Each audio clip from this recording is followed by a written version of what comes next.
डग out से चीखों पुकार की आवाजें आ रही हैं।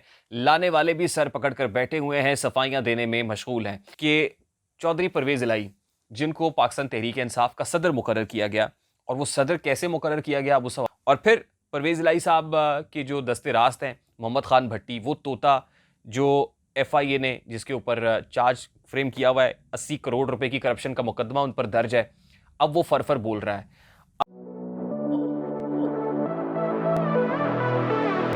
अस्सलाम वालेकुम मेरे सादा से पाकिस्तानियों, मेरा नाम रेहान तारिक है और आप मेरा यूट्यूब चैनल और फेसबुक पेज देख रहे हैं। इमरान खान की सफ़ों में खासी खलबली है। ना सिर्फ इमरान खान की सफ़ों में खलबली है, बल्कि इमरान खान के डग आउट से चीखों पुकार की आवाज़ें आ रही हैं। लाने वाले भी सर पकड़कर बैठे हुए हैं, सफाइयां देने में मशगूल हैं। 2 रोज़ पहले साबिक चीफ जस्टिस साकिब निसार सफाइयां देते रहे, मीडिया के लोगों को चुन चुन कर बुलाया गया, सवाल जवाब का सेशन हुआ, ये बात कन्वे करने की कोशिश की गई कि जो कुछ हुआ है उसमें मेरा कोई हाथ नहीं था। आज एक और सफाई आई है और ये सफाई बहुत बड़ी है। यानी वो प्रोजेक्ट इमरान खान जिसकी आबियारी इसने अपने हाथ से की थी, जिसके अंदर इनका बहुत हिस्सा था, बड़ा किरदार रहा, एक खास सेल इसके लिए काम करता रहा, उस सेल को चलाने वाले जनाब फैज़ हमीद साहब ने भी एक सफाई दी है। और अपनी सफाई में वो कैसे गोया हुए हैं मैं इस पर तो आता हूं, लेकिन उससे पहले इस वक्त जमान पार्क के बाहर का नक्शा आपको समझाना बहुत ज़रूरी है। कुछ ही देर पहले मेरा गुजर हुआ जमान पार्क और उससे मुल्हिका शाहराह से। इमरान खान साहब की रिहाइश गाह के बिल्कुल पर्सपेक्टिव के अंदर म्यो गार्डन है, जिसको उर्फ़ आम में ठंडी सड़क भी कहते हैं। तो मॉल रोड और जमान पार्क के अतराफ़ में लाहौर शहर के मुख्तलिफ इलाकों की पुलिस, यानी मुख्तलिफ थानों की पुलिस मैंने देखी। मैंने अपनी आंखों से देखे कि वहाँ पे थाना हेर के SHO भी थे, वहाँ पर थाना गुलदश्त टाउन भी था, वहाँ पर जो शुमाली और जनूबी लाहौर के जितने पुलिस स्टेशंस हैं वहाँ की दर्जनों गाड़ियाँ मौजूद थी और BCO एहलकार थे। खासी पकड़ दकड़ हुई है। वो लोग जो दफ़ा 144 की खिलाफ वर्जी कर रहे थे, क्योंकि महकमा इंटीरियर की तरफ से एक नोटिफिकेशन इशू हुआ, पूरे शहर के अंदर दफ़ा 144 नाफिज की गई। अब ये दफ़ा 144 क्यों नाफिज की गई थी, इसका जवाब तो दिया जा रहा है कि ट्रैफिक का रश बहुत ज़्यादा था और फिर सिक्योरिटी इशूज़ थे, जिसकी वजह से 144 लगाई गई। और वो लोग जो 144 को तोड़ते हुए सड़कों पर आ गए, उनको गिरफ्तार भी किया गया। यानी आज जो इमरान खान साहब का प्लान था वो तो चौपट हो गया है, वो तो बिल्कुल लपेट दिया गया है। इसके पीछे क्या है, ये क्या प्लान है और क्या होने जा रहा है, इस पर भी मुझे बात करनी है। आज वैसे मीडिया को कवरेज से भी रोक दिया गया। हमने देखा कि तकरीबन 2:30 बजे तक तो ये कवरेज आ रही थी, 2:30 पौने 3 बजे तक। पौने 3 से ऑनवर्ड्स ये खबर आउट हो गई मीडिया से। दिखाई नहीं दे रही थी कि जमान पार्क के बाहर इस वक्त क्या सूरत हाल है। इमरान खान साहब को निकलना था अपनी रिहाइशगाह जमान पार्क से और जाना था दाता दरबार तक, लेकिन रास्ते में ही मामलात ख़राब हो गए हैं। इससे पेशतर कि इमरान खान निकलते, कारकुनान निकलते, पहुंचते, क्रैकडाउन हुआ है। और हमारी इत्तलात के मुताबिक अब फाइनल राउंड भी शुरू हो गया है, यानी ये आखिरी स्पेल है। और इस इनिंग के अंदर इमरान खान साहब की जिस बुत को पाश पाश करने की बात मैं सुबह कर रहा था, अब वो इत्तलात की तौसीक हो गई है, उस खबर की भी तस्दीक हो गई है कि गुज़श्ता हफ्ते इस्लामाबाद के अंदर एक बड़ी इंपॉर्टेंट मीटिंग हुई है और उस मीटिंग के अंदर कुछ डिसीजंस लिए गए हैं। PDM के बड़े भी मौजूद थे और फिर ताकतवर लोग भी मौजूद थे, और एक कोऑर्डिनेटेड एफर्ट के साथ कोऑर्डिनेटेड प्लान है, एक नक्शा, एक मैप तैयार किया गया है कि अब होना क्या है। आने वाले दिनों में बड़े ही मजबूत कदमों के साथ, मजबूत पैरों के साथ, ऐसा नहीं है कि नैब की टीम गई, इमरान खान बेड के नीचे छुप गए, इस्लामाबाद पुलिस की टीम गई, इमरान खान के बारे में कह दिया गया वो कमरे में मौजूद नहीं है, हमने आना है, हमने नहीं आना। यानी अब ये नहीं होगा, ये आना है नहीं आने वाला मामला खत्म हो गया है और अब फाइनल राउंड है। इस फाइनल राउंड के अंदर इमरान खान साहब गिरफ्तार भी होने जा रहे हैं और इमरान खान साहब की जो तहरीक है ना, जिसका नाम तहरीक इंसाफ है, वो भी लीरो लीर होने जा रही है। ये प्लान तैयार कर लिया गया है मेरे सादा से पाकिस्तानियों। अब दूसरी इंपॉर्टेंट बात क्या है इसी प्लान को लेके, एक सफाई जो इदारे के अंदर भी जारी थी और दूसरी सफाई वो थी जो एक और इदारे के अंदर शुरू करने का प्लान बन गया था, यानी ट्रिगर हो गई थी, इनिशिएट हो रही थी।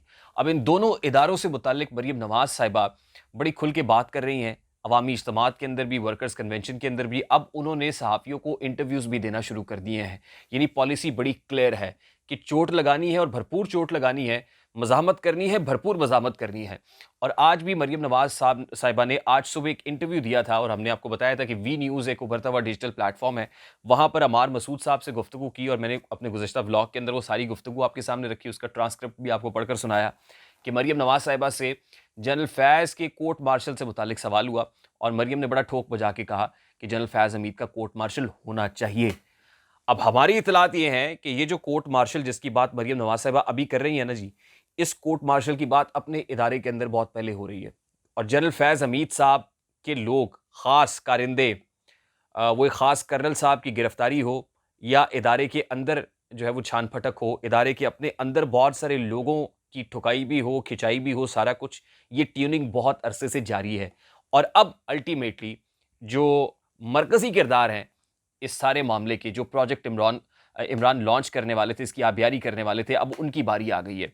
2 रोज़ पहले साकिब निसार साहब ने सफाइयाँ दी कि जी मैं तो बड़ा पारसा था, मैं इतना पारसा था कि मैं अपनी पारसाई के किस्से बता भी नहीं सकता, मेरे मरने के बाद वो किस्से आ जाएँगे 97 से लेके मेरे चीफ जस्टिस बनने तक, वो सारी बातें किताब के अंदर, किताब की सूरत में लिख दूँगा।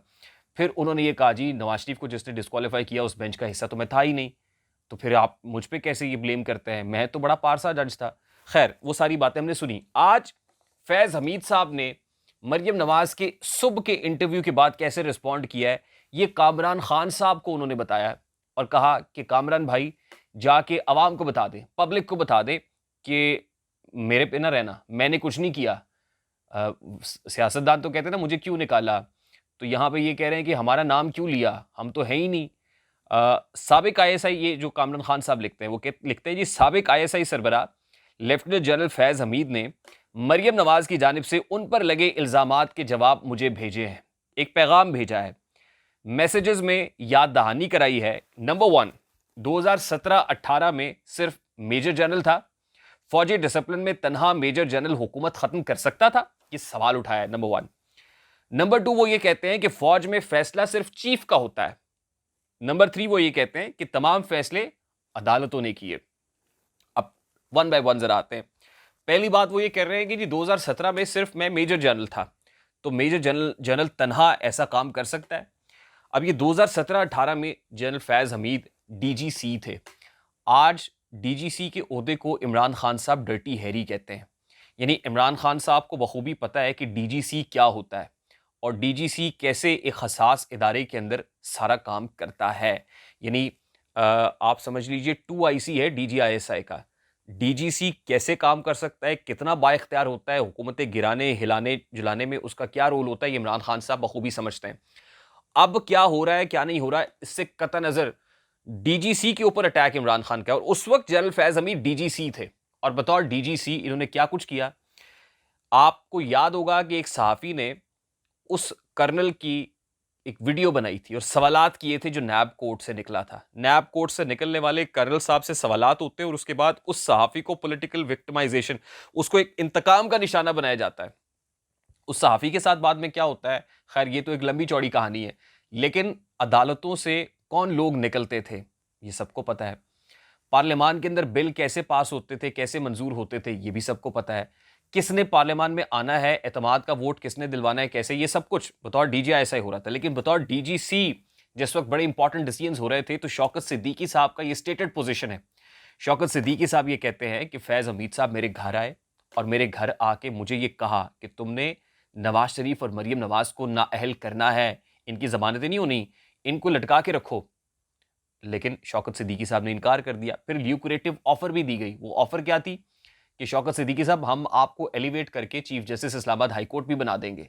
शौकत सिद्दीकी साहब ने फिर, he was an upright man, उन्होंने इसको ठुकरा दिया। और फिर शौकत सिद्दीकी को किस विक्टिमाइजेशन का निशाना बनाया गया, आपने देखा कि शौकत सिद्दीकी साहब का मामला सुप्रीम जुडिशल काउंसिल तक टेकअप करने की बात होती रही। शौकत सिद्दीकी साहब को बिल्कुल नौकरी से फारिग कर दिया गया। अब वो लॉ की प्रैक्टिस कर रहे हैं और पिछले दिनों हमने उनसे सुना कि वो कैसे गुजरा औकात कर रहे हैं। उन्होंने कोई माल भी नहीं बनाया, ना कोई प्रॉपर्टीज़ हैं।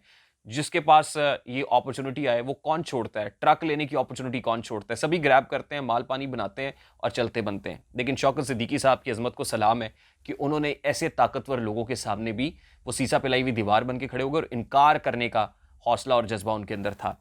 दूसरी बात यह है कि ये फैज़ हमीद साहब, जब नवाज शरीफ को नाअहल करने का मामला था, तो बेंच की तश्कील से लेकर उसके स्क्रिप्ट को लिखने तक, उस वक्त फैज़ हमीद साहब ने मुबैना तौर पर 2 लॉयर्स को, 2 वकला को भेजा था। यानी वो जजमेंट ऑथर जज नहीं लिख रहा था, यानी सुप्रीम कोर्ट ऑफ पाकिस्तान का जज वो जजमेंट नहीं लिख रहा था, बल्कि फैज़ हमीद साहब के प्लांटेड 2 वकला जिनकी खिदमात ली गई थी, उन वकला ने जाके वो जजमेंट लिखी थी। तो अगर फैज़ हमीद साहब अब ये कहें कि मेरा क्या किरदार था, ये डीजीसी यानी मेजर जनरल लेवल का आदमी क्या कर सकता है, तो ये तो उनको भी पता है कि वो क्या कर सकते थे और उन्होंने क्या कुछ किया है। और जिन जो बेनिफिशरीज हैं उनको भी पता है कि जनरल फैज़ हमारे लिए कितने इंपॉर्टेंट थे और उन्हीं का फैज़ था जो बट रहा था। दूसरी बात वो ये कहते हैं कि फौज में फैसला सिर्फ चीफ का होता है। बिल्कुल ठीक बात है। तो आर्मी चीफ जनरल बाजवा खुद कह चुके हैं कि गलतियां तो हुई हैं।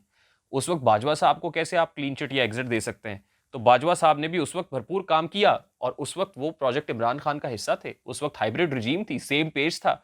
बाजवा के फजाइल आप बयान करते थे। ये तो बाजवा साहब को अल्लाह ताला ने शायद को हिदायत दे दी है।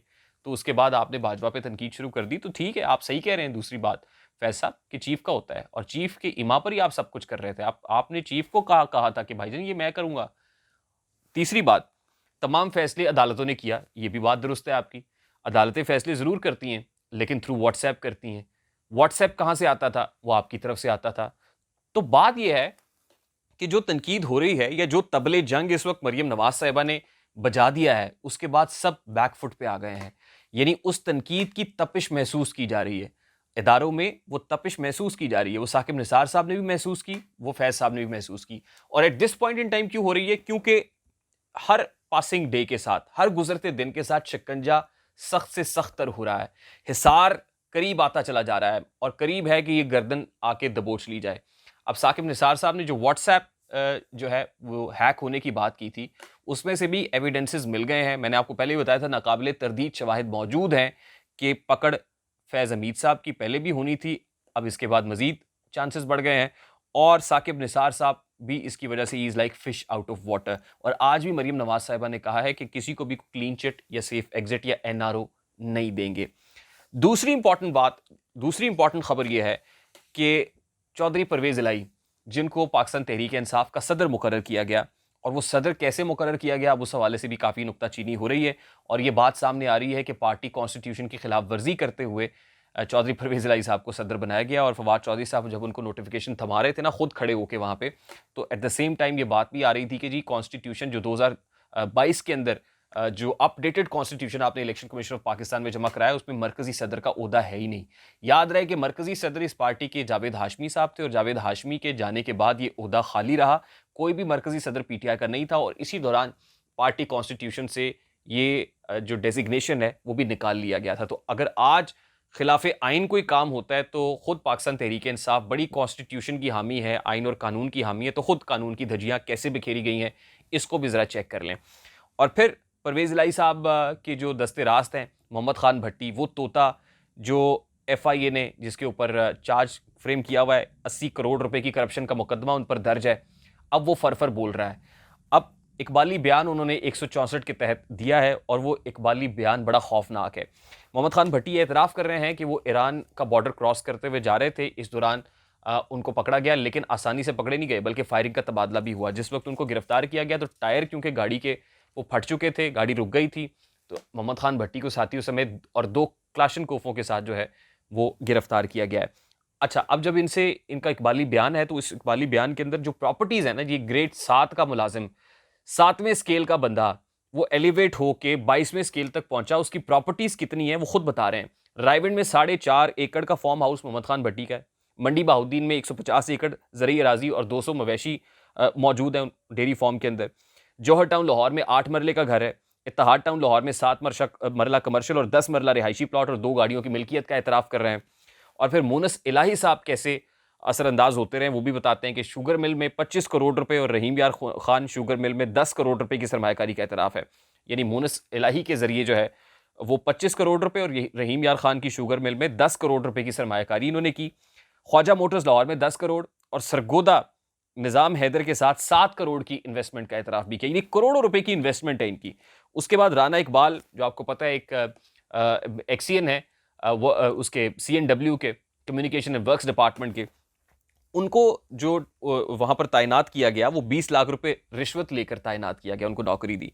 और फिर हाईवेज मंडी बहाउद्दीन के टेंडर में राना इकबाल से 19.5 करोड़ रुपए वसूल किए। जाहिर है जब अपना बंदा लगाया है तो किसी वजह से लगाया होगा। 19.5 करोड़ रुपए की रिश्वत राना इकबाल से ली और राना इकबाल को बाद में एक्सियन कसूर लगाने के लिए 30 लाख रुपए वसूल किए। जाहिर है ये बार्टर चल रहा था कि इतने पैसे लेके पहले अपॉइंट करते हैं और फिर उन्हीं से कहा जाता है कि इतना रेवेन्यू भी जनरेट करके हमें दें। अच्छा, फिर परवेज इलाही साहब की रिक्वेस्ट के ऊपर उन्होंने पंजाब असम्बली में 500 अफराद भर्ती किए। गुजरात के 500 अफराद बतौर सेक्रेटरी पंजाब असम्बली इन्होंने भर्ती की है। 15 सीटों का कोटा परवेज इलाही, तारिक बशीर चीमा और राजा बशारत को दिया गया। 1 सीट एजाज हुसैन शाह के भतीजे और 4 सीटें कहते हैं मेरे हिस्से में आई, यानी उस पर उन्होंने 4 सीटों पर अलहदा से माल पानी कमाया। परवेज इलाही और मुनिस इलाही के कहने पे परवेज इलाही और मुनिस इलाही ने गुजरात में 50 लाख के टेंडर्स में 35% कमीशन लिया। मुनिस इलाही ने लाहौर के मास्टर प्लान में मलिक रियाज और दीगर को फायदा देकर अरबों रुपए कमाए। आपको याद होगा वो 2050 तक लाहौर का जो मास्टर प्लान एलडीए में बनाया गया था, और इसमें भी एक इंपॉर्टेंट बात यह है कि वो अफसर जिसको रखने के लिए आपने एलडीए के कॉन्स्टिट्यूशन को अमेंड कर दिया, उस पर चीफ सेक्रेटरी काफी ऑफेंड हुए अब्दुल्ला सुंबुल कि आप ये क्या कर रहे हैं। वो जो अफसर है ना जिसको आपने खिलाफ कानून एक्सटेंशन दे दी, उस अफसर को भी बड़ा करीब से जानता हूं मैं, और वो भी कैसे है, वो भी अटैचमेंट के ऊपर एलडीए में काम कर रहे हैं। उसको आपने चीफ टाउन प्लानर लगा दिया और फिर आपने ऐसा मास्टर प्लान बनाया कि जिसमें अरबों रुपए के खांचे लगा लिए। कहते जी एक जज के 2 फ्रंटमैन है, एक जज ने अपने 2 बेटों को फ्रंटमैन रखा हुआ था और जज के बेटे किक बैक्स लेते और तैनातियां कराते थे।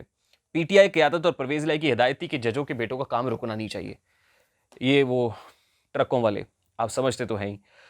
अब मोहम्मद खान भट्टी एक ग्रेड 7 का आदमी जो आता है, म्यूनसिपल कमेटी का मुलाजिम होता है और वहाँ से उठ के 22वें ग्रेड में प्रिंसिपल सेक्रेटरी 2 चीफ मिनिस्टर लगता है, और उसके बाद करप्शन की एक अजब करप्शन की गजब कहानी आपके सामने है। तो अब ये एक बाली बयान है, बचते हुए तो परवेज इलाही और मुनिस इलाही भी दिखाई नहीं दे रहे हैं, और फिर ये नहीं बचेंगे तो वो जो पार्टी की सदारत है वो कैसे बचेगी। अगर बचेंगे भी किसी जगह पे कोई सेफ एग्जिट देगा भी तो इतना प्रेशराइज किया जाएगा कि मैं आपको बार बार कह रहा हूँ कि या तो बल्ले में से साइकिल निकलेगी या फिर ये साइकिल की टायर ही पंक्चर हो जाएंगे। मुझे रेहान तारिक को इजाज़त दीजिए, अपना बहुत सारा ख्याल रखिएगा। अस्सलाम वालेकुम।